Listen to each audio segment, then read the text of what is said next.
मैं second floor पर रुक गया, जबकि बाकी साथियों ने अपनी सुरक्षा के लिए दूसरे कमरों में जाने के बजाय सेकंड फ्लोर के गलियारे में ही सोना बेहतर समझा। अभी मैं अपने कमरे में सैटल ही हुआ था कि बाहर से गोलियों की आवाज सुनाई दी। पर्दा हटाकर देखा तो दूर एक छोटी स्क्वाड नजर आई जो मशीन गन से लगातार मॉन्स्टर्स पर गोलियां बरसा रही थी। वो लड़ते हुए इसी होटल की तरफ बढ़ रहे थे। मैं खिड़की से उन्हें देख ही रहा था कि अचानक मेरे माथे पर बल पड़ गए। ये लोग उन पागल मॉन्स्टर्स को सीधे मेरी तरफ खींच कर ला रहे थे, जिससे मेरे लिए नई मुसीबत खड़ी हो सकती थी। उनके ग्रुप का नेता, जो कि काफी तगड़ा था, उसने ग्रेनेड्स निकाले और अपने दांतों से उसकी पिन खींचकर सीधे मॉन्स्टर्स के झुंड के बीच फेंक दिए। धमाका! एक जोरदार धमाके ने उन हमलावर मॉन्स्टर्स को एक पल के लिए थाम दिया। इसी मौके का फायदा उठाकर उस स्क्वाड के 8 लोग होटल का दरवाजा तोड़कर अंदर घुस आए। उन्होंने खिड़कियों पर अपनी मशीन गन्स तैनात कर दी और मॉन्स्टर्स पर गोलियों की बौछार जारी रखी। तभी हमारे कुछ साथी पहले फ्लोर की सीढ़ियों से नीचे झांकने लगे। अरे, यहाँ तो और भी लोग हैं। उस स्क्वाड के एक गुंडे ने उन स्टूडेंट्स को देख लिया। वो फौरन छिप गए, लेकिन देर हो चुकी थी। ऊपर ऊपर जाकर देख। ग्रुप के नेता ने अपने पास खड़े एक छोटे कद के मोटे आदमी के कंधे पर हाथ मारते हुए कहा। इस बीच वो बाहर गोलियां चलाता रहा। हुक्म मिलते ही वो मोटा शख्स, जिसे सब लाहा कहते थे, अपनी गन लेकर ऊपर की तरफ भागा। ऊपर पहुंचते ही उसने मेरे कमरे के बाहर स्टूडेंट्स का एक ग्रुप देखा, जिनमें कुछ बेहद खूबसूरत लड़कियां भी थीं।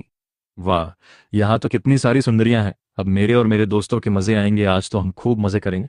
उस मोटे गुंडे ने अपने होठों पर जबान फेरी और अपनी गन उन पर तान दी। उन स्टूडेंट्स ने अपनी जिंदगी में कभी असली हथियार नहीं देखा था। वे डर के मारे सुन पड़ गए और सब मेरे कमरे के दरवाजे पर जाकर दुबक गए। अंदर क्या कोई खजाना छुपा है क्या? पीछे हटो। आहा, क्या हुस्न है।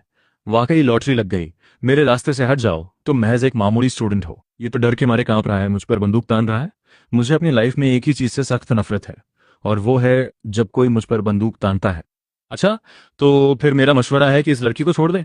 तू बहरा है क्या? अब ये मेरी है और मैं तुझे दोबारा नहीं देखना चाहता। चलो, कम से कम तुम पूरी तरह बेवकूफ तो नहीं हो। मेरे साथ चल मेरी जान। तेरा ये बड़ा भाई तुझे इस अपोकलिप्स में जिंदा रहने में मदद करेगा। शिवानू वहीं नहीं रुकी। वो तुरंत सेकंड फ्लोर से नीचे उतरी और एक झटके में उस मोटे आदमी की लाश को स्क्वाड के नेता के पैरों में फेंक दिया। सामने खड़ा नेता गुस्से से कांप उठा। उसने बिना सोचे समझे ट्रिगर दबा दिया। गोलियों की एक बौछार सीधे शाओ एनरू की तरफ बढ़ी, लेकिन उसकी नजरों में ये मामूली हथियार बहुत कमजोर थे। उसके लिए उन गोलियों की रफ्तार 10 गुना धीमी हो चुकी थी। उसने बस हल्का सा झुककर और पैंतरा बदलकर उन सभी गोलियों को बड़ी आसानी से चकमा दे दिया। अरे ये क्या? ये तो कोई मॉन्स्टर है, कोई अवेकेंड है। बॉस, हमें यहां से निकलना होगा। अब तुम सब मरोगे। उन लोगों से निपटने के बाद वो वापस ऊपर आराम करने जा ही रही थी कि अचानक होटल के बाहर एक बेहद खौफनाक दहाड़ सुनाई दी। शोर सुनकर मैं नीचे ग्राउंड फ्लोर पर आ गया। अंधेरे से बाहर निकलते ही मेरी नजर सांप के शरीर और मुर्गे के सिर वाले एक म्यूटेंट मॉन्स्टर पर पड़ी। यहां हुई लड़ाई के शोर ने उसे अपनी तरफ खींच लिया था, पर उसे इस बात का अंदाजा नहीं था कि यहां उसे मेरे जैसा एक स्वादिष्ट शिकार मिलने वाला है। अपोकलिप्स की शुरुआत में मैं एक सेकंड रैंक अवेकेंड हूं, और उसके जैसे हाई लेवल अबोमिनेशन के लिए मैं सबसे बेहतरीन शिकार हूं। एक और मुसीबत। मैंने अपनी भौहें सिकोड़ी। बिना एक शब्द बोले मेरे हाथ में कायतियान एक्स प्रकट हो गई। मैंने जोर से अपना पैर जमीन पर पटका और पलक झपकते ही मेरा शरीर वहां से ओझल हो गया। अगले ही पल मैं उस चिकन हेड मॉन्स्टर के बिल्कुल बगल में खड़ा था। यह चिकन हेड मॉन्स्टर पहले ही थर्ड रेल्म की शुरुआत तक पहुंच चुका था। अपोकलिप्स के शुरुआती 7 दिनों में इसे एक टॉप टीयर कॉम्बैट फोर्स माना जाता। मुझे देखकर उसे ऐसा लगा जैसे उसे उसका मनपसंद खाना मिल गया हो। शुरू में तो वो अपनी ताकत पर काफी गर्व कर रहा था, पर जैसे ही उसने मेरी स्पीड को भांपा, वो पूरी तरह घबरा गया। उसका मुर्गे जैसा सिर हर तरफ मेरी पोजीशन ढूंढने की कोशिश कर रहा था, पर इससे पहले कि वो मुझे ढूंढ पाता, मैं उसके सामने खड़ा था। फेनरे लेस्यू एलातर। बिना किसी औपचारिकता के मैंने काइडान एक्स की स्पिरिचुअल पावर एक्टिवेट की और सीधे उसके सिर पर जोरदार वार किया। चिकन हेड मॉन्स्टर का रिएक्शन काफी तेज था। उसने अपनी मजबूत चोंच से वार को रोकने की कोशिश की, लेकिन वो एक ढंग का ब्लॉक तक नहीं कर पाया। काइटियान एक्स ने उसे किसी बांस की तरह चीर दिया। एक ही पल में उसकी चोंच के 2 टुकड़े हो गए। उस मॉन्स्टर की एनर्जी एब्जॉर्ब करने के बाद मेरी पावर काफी बढ़ गई। अब अगर मैं थर्ड लेवल अवेकन में अपग्रेड होना चाहूं तो कभी भी कर सकता हूं। मॉन्स्टर का सिर 2 हिस्सों में फट चुका था। खून की धार बहने लगी और एक ही पल में वो चिकन हेड मॉन्स्टर ढेर हो गया। मौत। शाओ, अपनी स्किल का इस्तेमाल करके इसे एब्जॉर्ब कर लो। इसके एट्रीब्यूट्स काफी अच्छे हैं। शाओ के उसे एब्जॉर्ब करने के बाद उसकी ताकत में भी काफी सुधार आया और वो बिना किसी मेहनत के सेकंड रेल्म के पीक पर पहुंच गई। अफसोस की बात यह थी कि इस मॉन्स्टर से कोई स्पिरिट क्रिस्टल नहीं मिला, वरना हम दोनों में से कम कोई एक थर्ड लेवल पर पहुंच जाता। वापस सेकंड फ्लोर पर आकर मैंने कमरा बदला और एक गर्म शावर लिया। मैं अपने शरीर की सारी गंदगी धो देना चाहता था। कितना थका देने वाला दिन था। मैं सिर से पैर तक गंदा हो चुका था। शावर के बाद मुझे वाकई बहुत अच्छा महसूस हो रहा था। शाओ ने कहा कि उसे डर लग रहा है और वो मेरे साथ सोने की जिद करने लगी। जब मैं बाथरूम से बाहर आया तो देखा कि शाओ पहले से ही बिस्तर पर लेटी हुई थी। उसने सिल्क की एक न्यूज़ेट पहनी थी जो बहुत ही महीन और हल्की थी, जिसमें से उसके जेट जैसे सफेद और पतले लंबे पैर साफ झलक रहे थे। करवट लेकर लेटे होने की वजह से उसके कर्व्स पूरी तरह निखर कर आ रहे थे। क्या कहूँ, मैं भी खून पसीने से भरा एक नौजवान हूँ। ये नज़ारा देखकर मेरी रगों में खून उबलने लगा। तुम ऐसे सो रही हो, ऊपर से कुछ ओढ़ा भी नहीं है। अपनी पिछली जिंदगी में शाओ कभी इतनी बोल्ड नहीं थी। शायद जिंदगी में पैंगू लाइनेज के प्रभाव की वजह से वो मेरे साथ कुछ ज्यादा ही आगे बढ़ रही है। अगली सुबह उस वक्त होटल का टीवी अभी भी काम कर रहा था। थकी हुई शाओ ने टीवी ऑन किया। वहां पूरी दुनिया से ऐसी तस्वीरें दिखाई जा रही थीं जिनमें अजीबोगरीब क्रिएचर्स और म्यूटेंट्स के हमले हो रहे थे। स्क्रीन पर हर तरह के खूंखार जानवर और फ्लाइंग ड्रैगन्स इंसानों को निगल रहे थे। हर तरफ से धुआं उठ रहा था। अगर कुछ सुनाई दे रहा था तो वो सिर्फ इंसानों की तड़प और चीखें थीं। अपोकलिप्स के बाद से जिन लोगों का कोई टैलेंट जागृत नहीं हुआ, उनकी हालत बहुत दुखद है। हालांकि कई इंसानों ने लड़ने के लिए सुपर पावर्स हासिल कर ली हैं। ये लोग लगभग सभी ड्रैगन किंगडम की आर्मी में शामिल हो गए हैं। टीवी पर कई सुपर वॉरियर्स इंसानियत की रक्षा के लिए फ्रंटलाइन पर खड़े थे और उन बदसूरत मॉन्स्टर्स से लड़े थे। पर सभी सुपर वॉरियर्स मेरी तरह नहीं है, जो सिर्फ अपनी निजी लड़ाइयों के बारे में सोचे। चाहे मेरी पिछली जिंदगी हो या अब, ये सुपर वॉरियर्स आर्मी ज्वाइन कर चुके हैं और उनमें से ज्यादातर इंसाफ के जज्बे से भरे हुए हैं। यहां तक कि मैं भी उनका गहरा सम्मान करता हूं। वो सोल्जर्स जो इंसानियत को बचाने के लिए अपनी जान कुर्बान करने का हौसला रखते हैं, वो सभी सम्मान के काबिल हैं। बेशक इन सभी मॉन्स्टर्स का सामना करना इतना आसान नहीं है। फिलहाल ये सिर्फ कुछ टाइगर रैंक के मॉन्स्टर्स हैं। सुपर सेंट लेवल के इंसानी योद्धा ही किसी तरह इनका मुकाबला कर पा रहे हैं।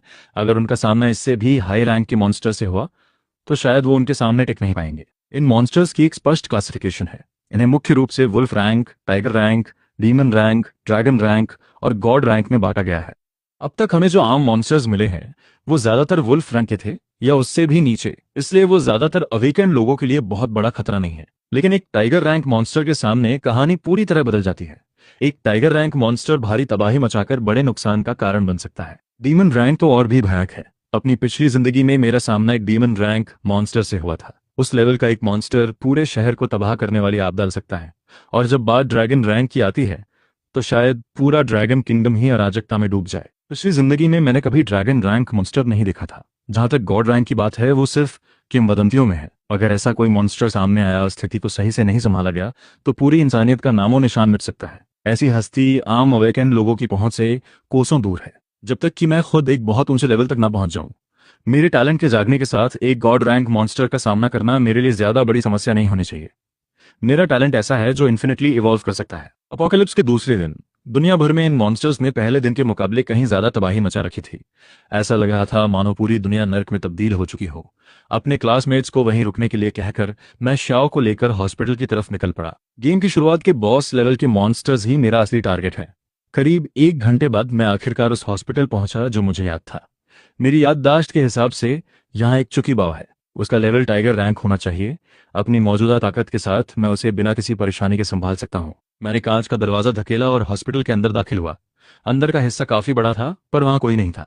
तभी हॉस्पिटल में अचानक एक बहुत ही तीखी और तेज आवाज गूंजी। मैं पीछे मुड़ा और देखा कि एक गहरे काले रंग का 2 हेडेड डॉग मेरी तरफ बड़ी तेजी से झपट रहा था। उस कुत्ते की आंखें खून की तरह लाल थीं और उसका साइज एक छोटी कार के बराबर था। उसकी स्पीड बिजली की तरह तेज थी। एक ही पल में वो मेरे पास था। उसके पंजे बाहर निकले हुए थे और वो मुझे चीरने के लिए तैयार था। उस खूंखार जानवर को हमला करते देख मैं जरा भी नहीं घबराया। मैंने हिलने तक की कोशिश नहीं की। दफा हो जा गंदी नस्ल के जानवर। इसके बाद हम आगे बढ़ते रहे, पर जैसे ही हमने कुछ कदम बढ़ाए मुझे हॉस्पिटल के अंधेरे गलियारे में एक बहुत ही खतरनाक मौजूदगी का एहसास हुआ। वहां से चीखने की आवाजें आने लगीं। ये काफी हद तक चूहों की चीखें जैसी लग रही थी। हॉस्पिटल के गलियारे के अंत से आने वाले वो छोटे चूहे, फिर से चीखों का एक सिलसिला शुरू हुआ। थोड़ी देर बाद मेरे ठीक सामने एक विशाल राजमैन प्रकट हुआ। उसका पूरा शरीर चूहों जैसे बालों से ढका था। उसकी आंखें खून की तरह लाल थीं और उसके दोनों विशाल पंजे गंदगी से लथपथ थे। अगर कोई गौर से न देखे तो अंदाजा ही नहीं लगा सकता था कि यह असल में एक इंसान के म्यूटेशन से पैदा हुआ क्रिएचर है। कितनी बदबू है। शाओ ने घृणा के साथ अपनी नाक बंद करते हुए कहा। वह रथमैन सामने आ चुका था और पूरा हॉस्पिटल एक असहनीय सड़ान से भर गया। एक ऐसी गंध जो सड़े हुए मलबे जैसी थी, बहुत ही तीखी। कहने की जरूरत नहीं कि वहां कुछ भी खा तो दूर, सांस लेना भी मुश्किल था। मुझे खुद मतली महसूस हो रही थी। थर्ड रेल्म का मिडिल स्टेज, जो एक इंसानी अवेकन के लिए लगभग थर्ड रेल्म के बराबर ही है। खतरे के स्तर के हिसाब से ये सिर्फ एक लोकल लेवल का खतरा है। मुझे देखकर वो रथमैन और भी ज्यादा आक्रामक हो गया। मैंने ही अभी उसके वंशजों को मारा था और वो अपने बच्चों का बदला लेने आया था। वो रथमैन गुस्से में अपने पिछले पैरों पर खड़ा हुआ और जैसे कमान से छूटा हुआ कोई तीर हो, वो सीधे मेरी तरफ लपका। उस रथमैन का शरीर बहुत भारी था और उसकी ताकत भी जबरदस्त थी। उसके हमले के दौरान ऐसा लगा जैसे पूरा हॉस्पिटल कांप रहा हो। उस रथमान ने अपने पंजे के एक जोरदार प्रहार से मुझे उड़ाने की कोशिश की, जिसे मैंने अपनी एक्स से बड़ी आसानी से ब्लॉक कर दिया। यह देखकर वो रथमान पूरी तरह हक्का बक्का रह गया। वो थर्ड रेल्म के मिडिल स्टेज का क्रिएचर था। उसे लगा था कि इस एक वार से या तो मैं मर जाऊंगा या फिर गंभीर रूप से घायल हो जाऊंगा। लेकिन न केवल मुझे खरोंच तक नहीं आई, बल्कि मैंने उसके हमले को पूरी तरह नाकाम कर दिया था। थर्ड रेल्म के मिडिल स्टेज का मॉन्स्टर बस इतनी ही औकात है। जब मैंने उसे किक मारी तो ऐसा लगा जैसे मेरा पैर किसी स्टील की प्लेट से टकराया हो। मुझे उम्मीद नहीं थी कि उस रथमैन की डिफेंस इतनी तगड़ी होगी। मैं मन ही मन हैरान था, पर उसे हिला न पाने के बावजूद मैंने उस टक्कर के इम्पैक्ट का इस्तेमाल किया और उससे सुरक्षित दूरी बना ली। रथमैन ने मेरी किक तो झेल ली और उसका शरीर टस से मस नहीं हुआ, लेकिन उसे एक बहुत ही गहरा और तेज दर्द महसूस हुआ। ये इंसान अब तक के उसके सभी विरोधियों में सबसे ज्यादा ताकतवर था। उसे हर हाल में खत्म करना जरूरी था। वो रत्नान अब अपने चारों पैरों पर आ गया और मुझे बेहद खतरनाक और शातिर नजरों से घूरने लगा। मैं अभी सोच ही रहा था कि अचानक उस राठमैन के शरीर के अंदर से एक अजीब सी आवाज निकलने लगी। मेरे हाथ में क्यानफो की हैचेट थी और तभी अचानक वो डीएक्टिवेट हो गई। युद्ध ने मुझे पहले ही चेतावनी दी थी। ये होमरा कोई साधारण दुश्मन नहीं था, और सच में अगले ही पल उस होमरा की छोटी छोटी आंखें एक तीव्र लाल रोशनी से दहक उठी। उसके चारों तरफ गहरे लाल रंग का एक डोमेन प्रकट हुआ और बिजली की रफ्तार से फैलने लगा। मुझे डॉज करने का मौका भी नहीं मिला। वो डोमेन पलक झपकते मुझे पूरी तरह घेर चुका था। जब वो लाल रोशनी धीरे धीरे छटी तो मैंने आंखें खोली और एक अजीब सा नजारा देखा। ये एक इल्यूजरी डायमेंशन है। लगता है मैं एक बार फिर किसी साइकिक टाइप पावर से टकरा गया हूँ। इस किस्म की पावर को रोकना सच में नामुमकिन होता है। इस वक्त मैं एक बिल्कुल साधारण अपार्टमेंट के कमरे में खड़ा हूँ। मेरी भुआएं तन गईं और मैंने अपनी कियानफो हैचेट से पास की दीवार पर पूरी ताकत से वार किया। कियानफो की धार उस दीवार से टकराई, मगर हैरानी की बात, एक भी निशान नहीं पड़ा। तो यही है इस मिनी बॉस का illusion talent, ब्रीजर of illusion epic moment में। ब्रीजर वही है जो झूठ को मिटा सकता है। थियरी में ये काम करना चाहिए जब तक कि यह जगह कोई इल्यूजन नहीं है। मैंने कमरे का जायजा लिया। ये जगह बुरी तरह बिखरी पड़ी थी, कपड़े, सामान, सब कुछ बेतरतीब ढंग से ढेर लगाया हुआ। ये किसी ऑलिव के कमरे जैसा ही दिखता है। मैं कुछ कदम आगे बढ़ा और तभी एक मोटा मैला कुचैला सा आदमी नजर आया। वो अपने कंप्यूटर पर लड़कियों से चैट कर रहा था, लेकिन जैसे ही उसने अपना वेबकैम ऑन किया, दूसरी तरफ की लड़की चीख उठी, तू इतना बदसूरत है, इतनी हिम्मत कैसे हुई तुझे सामने आने की, दफा हो जा। फिर वो बोली, ये तो साफ है, कोई भी गेमर हैंडसम नहीं होता। उसी पल वो मोटा आदमी सोचने लगा, तो इस दुनिया में सिर्फ खूबसूरत लोगों को जीने का हक है और मुझ जैसे लोग सिर्फ नालियों में सड़ने के लायक हैं। बस यह ख्याल मन में आया ही था कि उस मोटे आदमी का जिस्म फूलने लगा। उसके ऊपर रेयर सट की खाल उगने लगी।